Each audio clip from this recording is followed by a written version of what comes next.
Jake Morrison stepped through the tall purple grass of the alien moon. His boots made soft sounds on the ground covered with strange blue flowers. The air smelled sweet like honey mixed with rain. He carried his scanner in one hand and a sample bag in the other. This was his third day exploring the forest moon called Kepler 442c. The research ship New Horizons stayed in orbit above while Jake and his team studied the plants and animals below. So far, they had found many new types of life, but nothing dangerous. Jake loved his job as a scientist who studied alien life. Every new world brought surprises. This moon had two suns that made the sky look orange during the day. The trees grew in spiral shapes and had leaves that changed color when the wind touched them. He walked deeper into the forest, following a stream of clear water. Fish with silver scales swam in groups below the surface. Jake stopped to take pictures and collect water samples. His computer showed that the water was clean and safe. A soft sound made him look up. Something moved in the bushes ahead. Jake put down his equipment and moved slowly toward the noise. He did not want to scare any animals away before he could study them. The bushes parted, and Jake saw something that made him stop breathing for a moment. A creature lay on its side near a fallen tree. It looked like a deer from Earth, but much more beautiful. Its fur was white and seemed to glow with soft light. Crystal horns grew from its head like branches made of diamond. The creature's eyes were closed, and it breathed in short, painful gasps. Blood covered the creature's back leg where something had cut it badly. More blood came from wounds on its side. Jake could see the animal was dying. His training told him not to touch alien animals. The rules said to watch from far away and take notes. But Jake could not just stand there and watch this beautiful creature die. He moved closer and knelt beside the animal. It opened its eyes and looked at him. The eyes were deep blue like the ocean and filled with intelligence. Jake had never seen anything so beautiful or so sad. "Hey there, it's okay," Jake said softly. "I want to help you." The creature did not try to run. It just watched him with those amazing blue eyes. Jake opened his medical kit and pulled out bandages and medicine. His hands shook a little as he cleaned the wounds. The cuts were deep, but not too bad to fix. Jake worked carefully, washing each wound with clean water. The creature stayed still and let him work. Sometimes it made small sounds like a cat purring. "You're very brave," Jake told the animal as he put bandages on the worst cuts. "These should help you heal." When he finished with the wounds, Jake saw that the creature was very thin. It had not eaten in days. He opened his pack and took out his lunch. The sandwich and fruit were meant for him, but the animal needed food more. Jake broke the sandwich into small pieces and held them out. The creature sniffed the food and then ate carefully from his hand. Its tongue was warm and soft against his fingers. After eating the sandwich, it drank water from Jake's bottle. "There you go," Jake said, smiling. "That should help you feel better." The creature tried to stand but fell back down. Its legs were too weak from being hurt and hungry. Jake looked around and found a safe place under some large rocks. He made a soft bed with his extra clothes and carefully carried the animal to the shelter. For the next 3 days, Jake came back to take care of the creature. He brought food and water each time. He cleaned the wounds and changed the bandages. Slowly, the animal got stronger. On the 4th day, the creature could stand and walk a few steps. Its wounds had almost healed, and the glow in its fur was brighter than before. Jake felt happy and proud that he had saved its life. "You're much better now," he said, petting the creature's soft fur. "Soon you can go back to your family." The animal looked at him with those deep blue eyes. For a moment, Jake felt something strange, like the creature was trying to tell him something important. The feeling was warm and peaceful, like being hugged by someone who loved him very much. The creature nuzzled Jake's hand one last time, then walked toward the deeper forest. It stopped and looked back at him before disappearing into the trees. Jake packed his equipment and started walking back to his camp. He felt good about helping the creature, but also sad to see it go. He had grown to love the beautiful animal during their time together. As he walked, Jake did not know that hidden eyes had watched everything. He did not know that his act of kindness had been seen by beings who lived in secret cities among the trees. He did not know that what he thought was just an animal was actually something sacred and special. High above in the canopy, graceful figures with pointed ears and glowing skin spoke in whispers. They had watched the humans save their most holy creature, the Gelmiran. For the first time in 1,000 years, an outsider had shown pure love and care for their sacred guardian. Queen Zarathiel stood on her balcony made of living crystal and watched the human walk away. Her violet eyes were wide with wonder. In all her years as ruler, she had never seen such kindness from a stranger. "The ancient prophecy speaks of this day," whispered High Priestess Nyxandra beside her. "The one who saves the Gelmiran with pure heart shall be bound to our people forever." The queen nodded slowly. The old laws were clear. The humans' act of compassion had set in motion events that would change both their worlds forever. Jake Morrison walked back to his camp, thinking about the beautiful creature he had saved. He had no idea that his simple act of kindness would soon make him the most important human in the galaxy. Jake woke up to loud sirens blaring through his camp. He jumped out of his sleeping bag and ran outside his tent. The morning sky was filled with things that should not be there. Huge ships floated above the forest like silver clouds. They were bigger than anything humans had ever built. The ships made no sound as they moved through the air. Their hulls seemed to be made of metal that changed colors like oil on water. "Jake, get to the communication tent now." Captain Lisa Kane's voice crackled through his radio. Jake ran across the camp to where Captain Kane and Dr. Amy Foster stood, looking at their screens. Both women looked scared and excited at the same time. "What's happening?" Jake asked, breathing hard. "First contact," Dr. Foster said, her eyes wide. "We're looking at alien technology that's thousands of years ahead of ours." Captain Kane pointed at the largest ship floating directly above them. "They've been trying to communicate for the past hour. The strange thing is they keep asking for someone named Jake Morrison." Jake felt his stomach drop. "They're asking for me? Why would aliens know my name?" Before anyone could answer, a beam of soft light came down from the largest ship. 3 figures appeared in the light as it touched the ground. Jake had to shield his eyes because the beings seemed to glow with their own light. The aliens were tall and graceful, with long pointed ears and skin that looked like it was made of starlight. Their hair was white as snow, and their eyes were different colors, purple, gold, and silver. They wore clothes that seemed to be made from the same shifting metal as their ships. The alien in front was clearly their leader. She wore a crown made of crystal that floated just above her head. Her purple eyes looked directly at Jake with an intelligence that made him feel very small. "I am Queen Zarathiel of the Velthari people," she said. Her voice was musical and beautiful, speaking perfect English. "We come seeking the human called Jake Morrison." Jake stepped forward, his heart beating fast. "That's me. I'm Jake Morrison." The Queen smiled, and Jake felt like the sun had come out from behind clouds. "We have watched you, Jake Morrison. We have seen your kindness to our sacred Gelmiran." "Your what?" Jake asked, confused. The older alien beside the Queen stepped forward. She carried a staff that sparkled with inner light. "I am High Priestess Nyxandra. The creature you saved was a Gelmiran, a sacred guardian of our people. They are living spirits of our goddess, protected by our most ancient laws." Dr. Foster moved closer, fascinated. "You mean the animal Jake helped was intelligent? Was it one of your people?" "Not one of our people, but something far more precious," the priestess explained. "The Gelmiran are pure spirits of nature. They appear on our worlds to test the hearts of those who encounter them." Jake felt confused and worried. "Did I do something wrong? I just wanted to help, because it was hurt." Queen Zarathiel's expression became serious. "You did nothing wrong, Jake Morrison. In fact, you did something that our laws say is very important. The ancient covenant states that whoever saves a Gelmiran with pure intent shall be bound to our royal house forever." "Bound how?" Captain Kane asked, stepping protectively near Jake. The third alien, a stern-looking woman with silver eyes, spoke for the first time.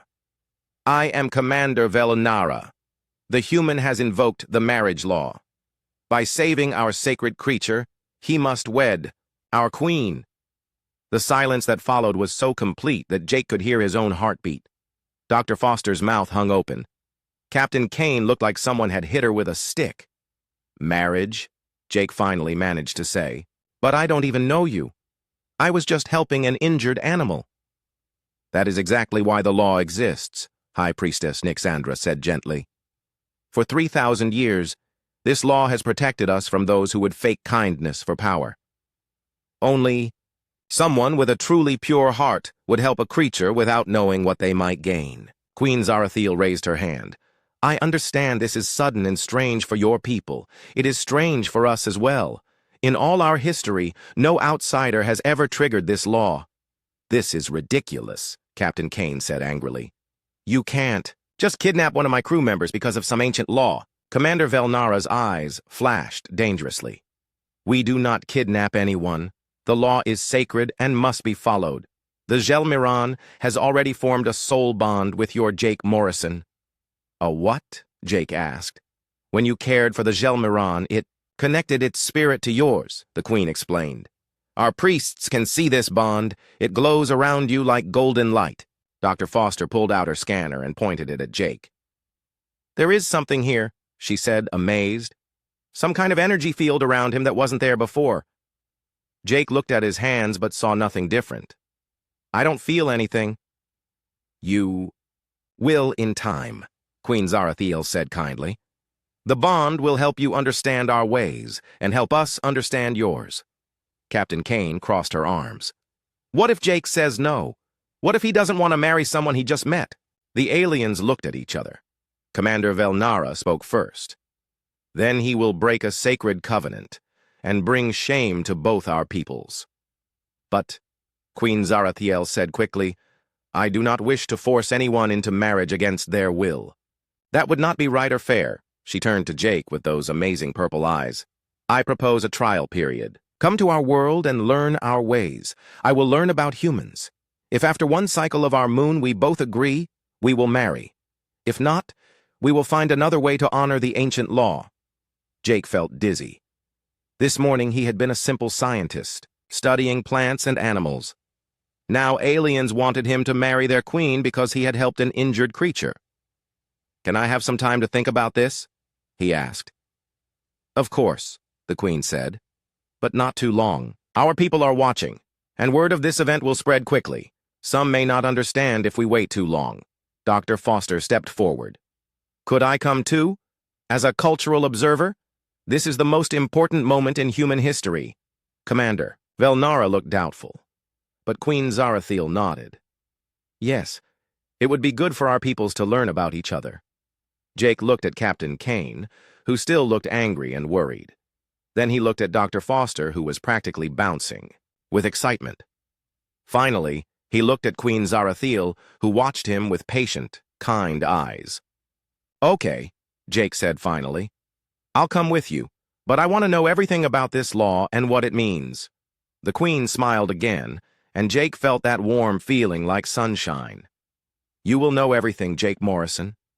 And perhaps we will both learn that some laws exist for reasons we do not yet understand." As the aliens prepared to take them to their ship, Jake wondered what his life was about to become. He had saved one small creature, and now he might become the husband of an alien queen. Jake stood at the window of his new room and stared at the most beautiful city he had ever seen. The Velthari capital was built inside and around giant trees that reached so high they touched the clouds. Buildings made of living crystal grew from the tree trunks like colorful flowers. Bridges of woven light connected the structures, and waterfalls flowed down through the middle of everything. "It's like a fairy tale," Dr. Foster said, joining him at the window. She had been talking non-stop since they arrived 3 days ago. "Their technology is so advanced it looks like magic." Jake nodded but felt overwhelmed. Everything here was strange and wonderful, but he missed simple things like hamburgers and baseball games. The Velthari food tasted like flowers, and their music sounded like wind chimes in a storm. A soft knock at his door made him turn around. Queen Zarathiel entered wearing a dress that seemed to be made of liquid moonlight. She moved like a dancer, and her presence made the room feel brighter. "Good morning, Jake. How are you feeling today?" "Confused," Jake said honestly. Your world is amazing, but I feel like I'm living in someone else's dream. The queen smiled sadly. I understand. I feel the same way when I try to imagine living on your Earth. Your people seem so different from us. They had been spending time together every day, trying to learn about each other. Jake had discovered that Queen Zarathiel was incredibly smart and kind, but also very formal. She had been trained since childhood to rule her people and put their needs before her own. Would you like to see the sacred grove today? She asked. It might help you understand why the Gelmeron are so important to us. Jake agreed, and they walked through the city together. Velthari people stopped and stared as they passed. Some looked curious, others seemed worried. Jake could hear them, whispering in their musical language. What are they saying about me? He asked. Queen Zarathiel looked uncomfortable. Some think you are too different from us. They worry that a human cannot understand our sacred traditions. They reached the sacred grove, a circular garden where dozens of Gelmeran lived peacefully among flowers that glowed with soft light. When Jake entered the grove, all the creatures turned to look at him. The one he had saved came running over and nuzzled his hand. Hello, friend, Jake said, petting the creature's glowing fur. You look much better. The Gelmeron made happy sounds and danced around Jake's feet. The other creatures came closer, and soon Jake was surrounded by the beautiful animals. They seemed to trust him completely. This is remarkable, Queen Zarathiel said, watching with wide eyes. They usually only behave this way with our high priests.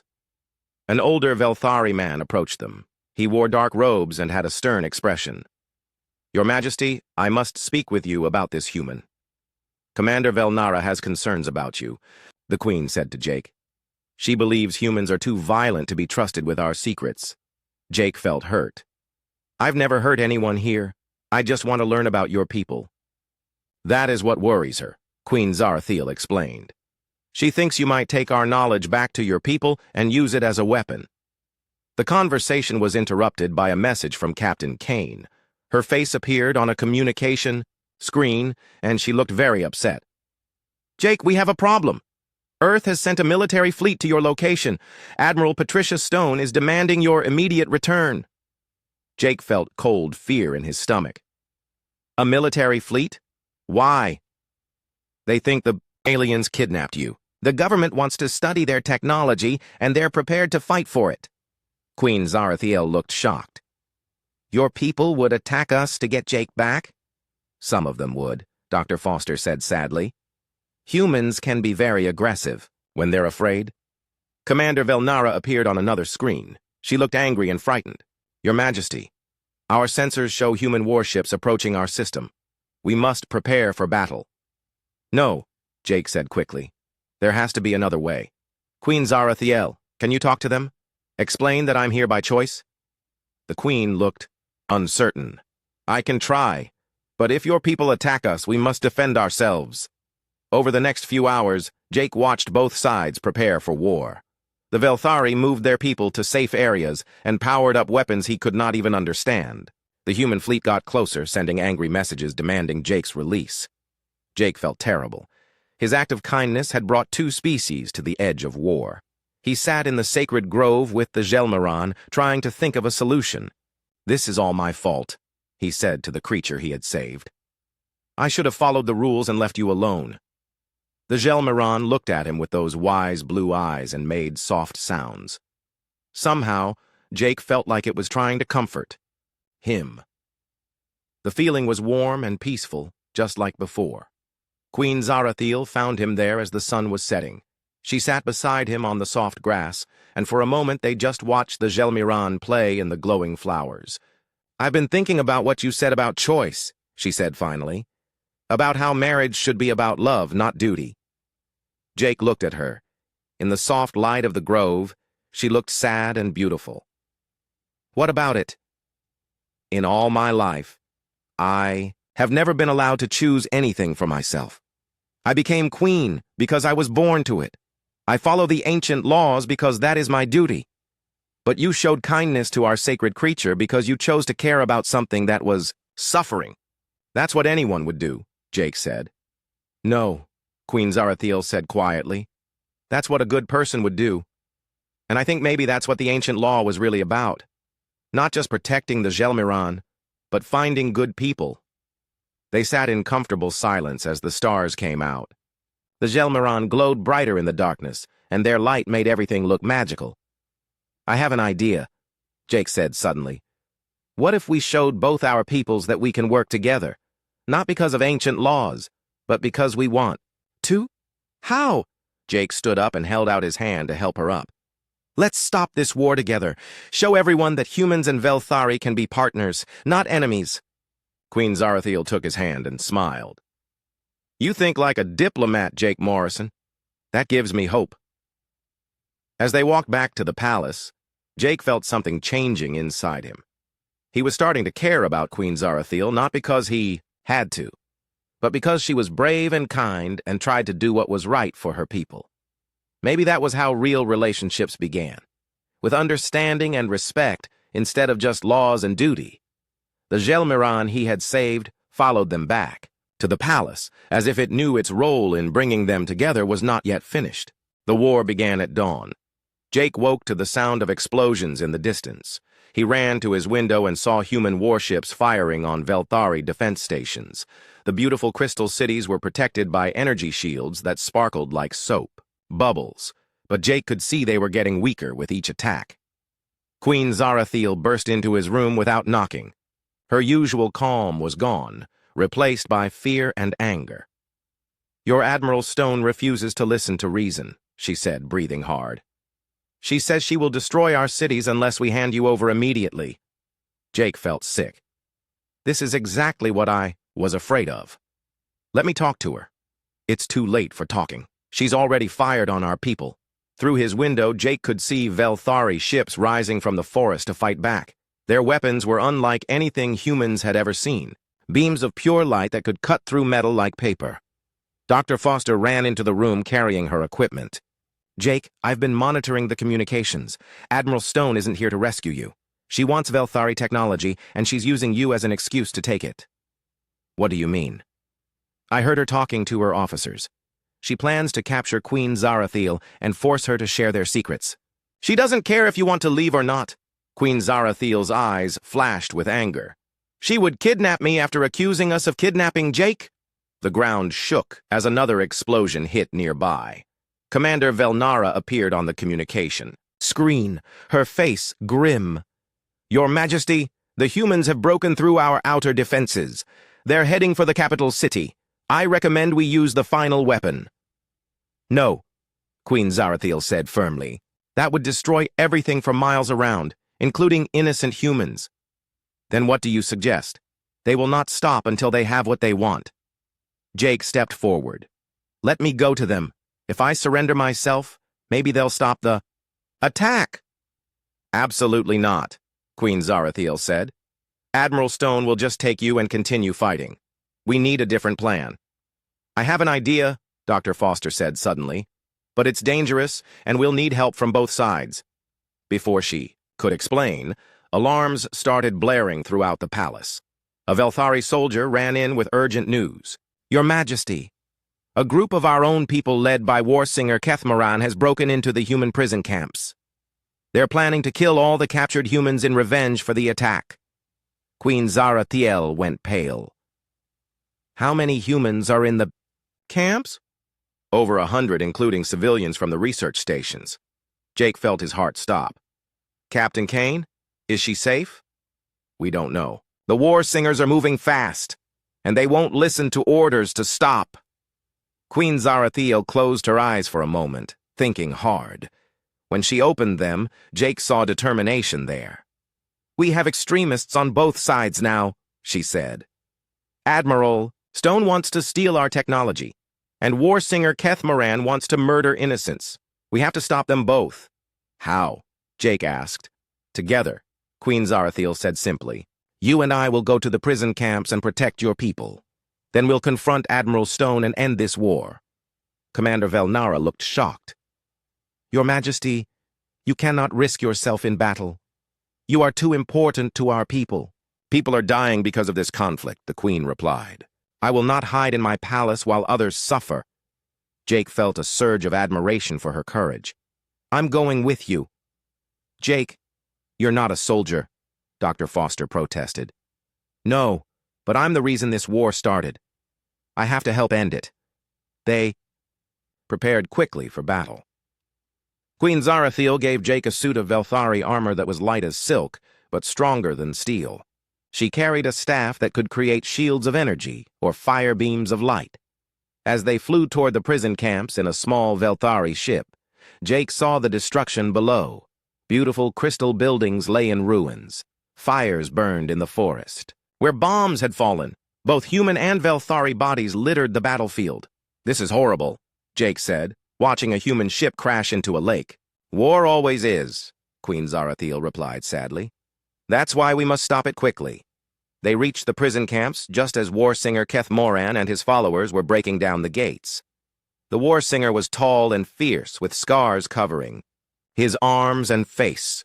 He carried weapons that crackled with energy. Stand aside, Your Majesty, Keth Moran shouted when he saw them. These humans have brought death to our world. They must pay with their lives. I will not let you murder innocents, Queen Zarathiel said, raising her staff to block his path. Then you are a traitor to your own people, the war singer snarled. The fight was brutal but short. Queen Zarathiel was skilled with her weapons, but Keth Moran had more warriors. Just when it looked like they might lose, Jake did something unexpected. He stepped between the war singer and a group of human prisoners, including Captain Kane. Keth Moran's energy blade stopped just inches from Jake's chest. You want to kill humans? Jake said calmly. Start with me. I'm the one who caused all this trouble. The war singer hesitated, confused by Jake's willingness to die for strangers. But if you kill me, Jake continued, you'll be murdering the one person who saved your sacred Gelmaran. You'll be spitting on your own laws. Keth Moran lowered his weapon slightly. In that moment of doubt, Queen Zarathiel struck. Her energy beam wrapped around the war singer like a rope, binding his arms to his sides. War singer Keth Moran, she said formally, you have violated the sacred law of hospitality and attempted to murder guests under our protection. You are stripped of rank and banished from our lands. The other Velthari warriors looked ashamed and backed away from their former leader. Captain Kane ran to Jake and hugged him. I thought you were dead or brainwashed. I'm fine, Jake said. But we're not done yet. We still have to stop Admiral Stone. They flew toward the main battle, where Admiral Stone's flagship was attacking the palace itself. The human admiral appeared on their communication screen, her face twisted with greed and anger. Queen Zarathiel, Admiral Stone said, surrender now and share your technology, or I'll level your entire city. I have a better idea, Jake said, stepping into view of the camera. How about you surrender to me? Admiral Stone laughed. You're just a scientist who got himself kidnapped by aliens. Actually, Dr. Foster said, appearing beside Jake, he's the first human ambassador to an alien civilization, and I've been recording everything you've done here, including your illegal attack on a peaceful species. You have no authority here, Admiral Stone snarled. But Earth does, Captain Kane said, showing her own communication device. I've been broadcasting everything back to headquarters. They're very interested to know why you started a war without orders.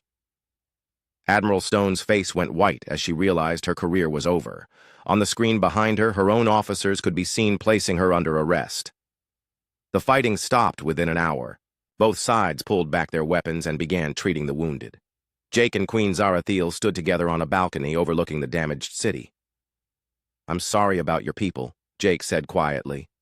And I'm sorry about yours, she replied. But maybe something good can come from this tragedy. What do you mean? Queen Zarathiel pointed to the medical stations below, where human and Velthari doctors worked side by side to save lives. Look at them. When people are suffering, differences don't matter anymore. They just want to help. Jake watched Dr. Foster, teaching a Velthari healer how to use human medical equipment, while a Velthari priest showed human doctors how to use healing crystals. Soldiers from both sides shared food and water. Maybe that's what the ancient law was really about, Jake said. Not forcing people together, but showing them they could choose to work together. Queen Zarathiel smiled and took his hand. I think you might be right, Jake Morrison. And I think I'm starting to understand what choice really means. The war was over. But Jake knew the real work was just beginning. 3 months after the war ended, Jake stood in the sacred grove watching the Gelmaran play among the flowers. The creature he had saved came to him every day, as if it knew something important was about to happen. Today was different, though. Today he had to make the biggest decision of his life. Queen Zarathiel found him there as the sun was setting. She wore a simple white dress instead of her royal robes, and her feet were bare in the soft grass. She looked more beautiful than ever, but also nervous. "Tomorrow is the day," she said quietly, sitting beside him on their favorite stone bench. "Yeah," Jake replied. "One cycle of your moon, just like we agreed. Time to decide if we go through with this marriage or find another way to honor the law." They had spent the past 3 months learning about each other's worlds. Jake had studied Velthari history, language, and customs. Queen Zarathiel had learned about human culture, spending hours watching movies and reading books that Dr. Foster brought her. The time together had changed them both. Jake discovered that beneath her royal dignity, Zarathiel was funny and curious about everything. She loved human music, especially jazz, and had a talent for painting. She worried about her people constantly, but tried to hide her fears behind a calm mask. Zarathiel had learned that humans were not the violent, simple creatures many of her people believed them to be. Jake showed her that humans could be kind, creative, and brave. He taught her card games and told her stories about his childhood on Earth. "I've been thinking about what marriage means," Zarathiel said, watching the Gelmiran dance in the twilight. "On my world, royal marriages are about duty and politics. Love is considered a nice bonus, but not necessary. And on my world, people usually marry for love," Jake said. "Though that doesn't always work out either." "What do you want, Jake? Not what the law says, not what our people expect, but what you truly want?" Jake had been asking himself the same question for weeks. At first he had stayed because he felt obligated to prevent a war. Then he had grown to like the Velthari people and their amazing culture. But lately, his feelings had become more complicated. "I want to be honest with you," he said finally. "When this all started, I thought you were beautiful but impossible to understand. You seemed so perfect and distant, like a goddess instead of a person." Zarathiel smiled sadly. "That's how I was trained to appear. Show no weakness, make no mistakes, always put duty first.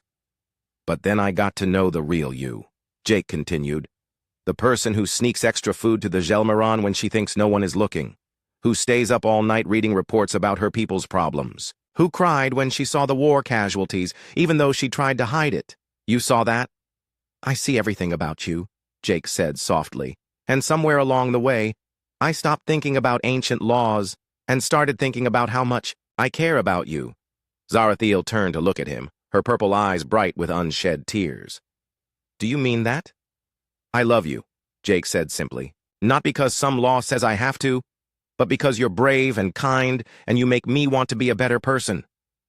Zarathiel took his hands in hers. "I love you too. I never expected to. But you showed me what it means to choose something for myself instead of just following orders." The Gelmiran that Jake had saved came over and nuzzled both of them, as if giving its blessing. In the distance, they could hear music starting in the city as people prepared for tomorrow's ceremony. "So we're really doing this?" Jake asked. "If you want to," Zarathiel said. "But Jake, you need to understand what this means. If we marry, you'll become a prince of the Velthari. You'll have responsibilities to my people that will last for the rest of your life. And you need to understand that marrying me means your people will always see you as the queen who married an alien," Jake replied. "Some of them will never fully accept it." "Then we'll face those challenges together," Zarathiel said firmly. "And maybe we can show both our species that differences don't have to divide us." The next morning, representatives from dozens of human colonies and Velthari worlds gathered in the Crystal Amphitheater for the wedding. Dr. Foster served as Jake's best woman, wearing a beautiful dress made by Velthari designers. Captain Kane gave a speech about how two people's courage had prevented a war and opened a new chapter in galactic history. High Priestess Nixandra performed the ceremony, reading from ancient texts, while holographic flowers fell like snow around the couple. Jake and Zarathiel exchanged vows in both languages, promising to protect each other and work for peace between their peoples. When they kissed, the crowd cheered in dozens of different languages. The Gelmiran in the sacred grove glowed brighter, as if celebrating with them. But the real celebration came later, at the reception where human and Velthari guests mingled freely. Jake watched Dr. Foster deep in conversation with Velthari scientists about medical research. Captain Kane was learning to play a Velthari instrument that sounded like singing crystals. Commander Velnara, who had once been suspicious of all humans, now worked closely with human engineers to design better spaceships. Even some of the former war singers had joined the new joint military force that protected both species. "Look at them," Zarathiel said, joining Jake at the edge of the party. 6 months ago, they would have been shooting at each other. Now, they're sharing recipes and comparing family photos. "It's amazing what people can do when they stop being afraid of each other," Jake agreed. A year later, Jake stood in his new office at the first joint human Velthari research station. Through his window, he could see both species working together to terraform a dead planet, bringing it back to life with a combination of human determination and Velthari biotechnology. Dr. Foster ran the medical division where she had made breakthrough discoveries by combining human and Velthari healing methods. Captain Kane commanded the joint defense force that now protected 12 different worlds.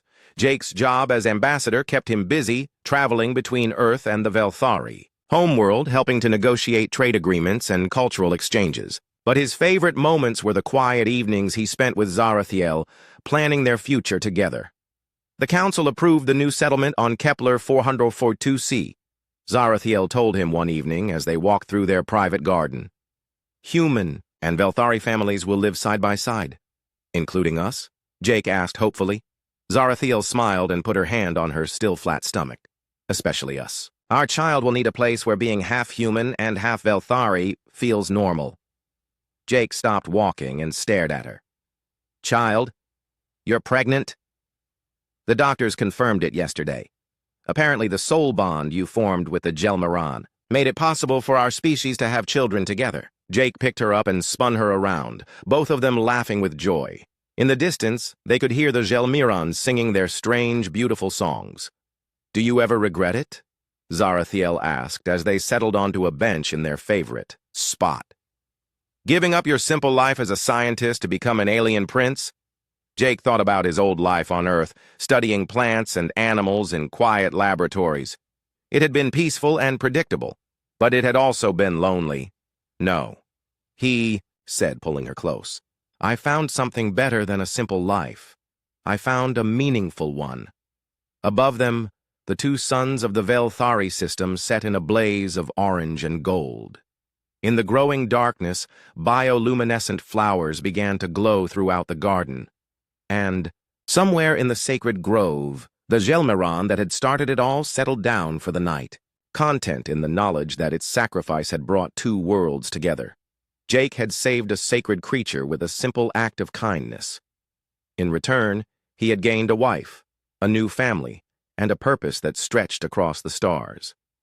Sometimes, the most important moments in life came disguised as ordinary choices. The future was uncertain, full of challenges that would test the alliance between humans and Velthari. But Jake and Zarathiel would face those challenges together, proving every day that love could bridge any gap, even the vast distances between worlds. Their story had begun with compassion for a wounded animal. It would continue with hope for a galaxy where different species could live together in peace, one family at a time.